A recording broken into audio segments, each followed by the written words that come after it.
When people are in middle school, they're goons, right? They goof around, they have a good time. But I have a specific story from my middle school that's particularly memorable. My name is Gavin, and you're watching Gavin's Gangle. I really hope you enjoy my content. But anyway, this story starts on a drizzly Tuesday. No, I'm just kidding. But the story does start on a day of the school week. All right, I get this genius idea to make a slideshow. I call it Big Chungus because I was really into the meme at the time. It wasn't necessarily popular. I was bringing it back. People hadn't talked about Big Chungus as much as they should have. But what I did on the slideshow is I put some pictures of Big Chungus on there and I printed them. And then I got the genius idea to slap a $1 on there and print them off as a currency. And I started showing them to my friends and I'm like, Chungus bucks. This is funny.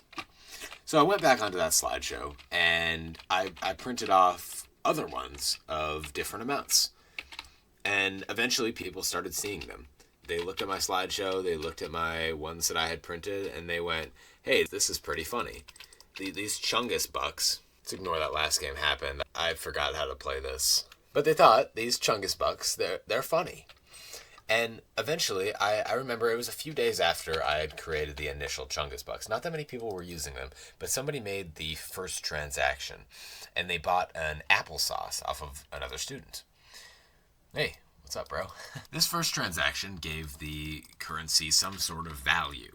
And after this transaction happened, other people started using it as an actual currency.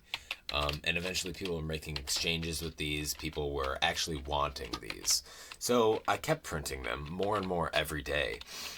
I went from printing 5 to 10 pages per day to printing 30 to 40 pages per day full of ink on the school printers. Now, if the school ever finds this, I'm sorry for what I did.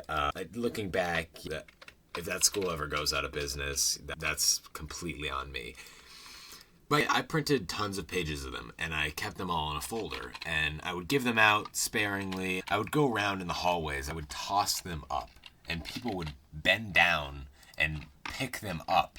They were salvaging the scraps left on the ground. It's like a sprinkling corn for birds. It gave me some sort of power amongst these people to keep creating new Chungus bucks and to keep inflating the economy. I made one Chungus to rule them all, is what I called it, and it completely inflated the economy. I never gave it out, but somebody ended up getting it at the end. But eventually, I was throwing them up in the hallway so much that I got sent to the principal's office, and they said, were you throwing these Chungus bucks up into the air, onto the floor? And I said, yeah, that was me. Of course I did that. And they said, we're going to walk with you down there, and you're going to need to pick them all up. But by the time we got down, there was no Chungus bucks on the floor. People had picked all of them up. And the teachers, they were confused. They're like, so what is this Big Chungus anyway? Is this a euphemism for a penis?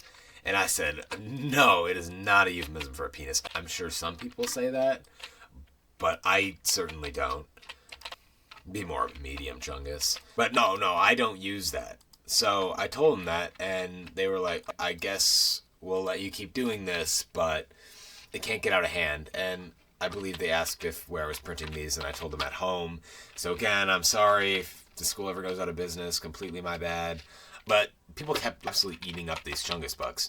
Then it was around mid-December, and somebody who was on my bus told me that they saw some people making counterfeit Chungus bucks, and they got their hands on one, and these people were straight laminating them. They were putting in effort to have fake Chungus bucks. They weren't even the real thing. These people were faking them and passing them off as their own. These were people grades below me, because I was in 8th grade at the time, so I was top of the middle school, but these younger people were making their own fake Chungus bucks. I went through to a K through 8 school, so it was people in 3rd, 4th grade who were making these. I honestly don't even know how. I don't even know why. But then we all went on Christmas break, and I had created a Snapchat story called Chungus Bucks, and I was posting people. Oh my god, I suck at this game. I was posting updates to people, and people were absolutely eating them up. But then when we got back to school, I feel like everything kind of changed, and I didn't print them as much. People didn't care as much. People realized that was a funny bit for like 2 weeks, but it's not funny anymore. But for about 2 weeks, pretty much everybody in the school knew about Chungus Bucks and were using them. I probably printed 250 pages from the printer, honestly, probably a full ream of paper, multiple ink cartridges, just printing these Chungus Bucks. And honestly, it was a blast. That was one of the best couple weeks of my life. That was huge. And honestly, it made a spike in Big Chungus popularity through my school. People still mention Chungus Bucks to me, and they talk about it fondly. That was a really good memory from middle school, for sure. Then I never stopped talking about Big Chungus either. I still think Big Chungus is really funny. Oh, crap! Thank you for watching. You enjoyed my content.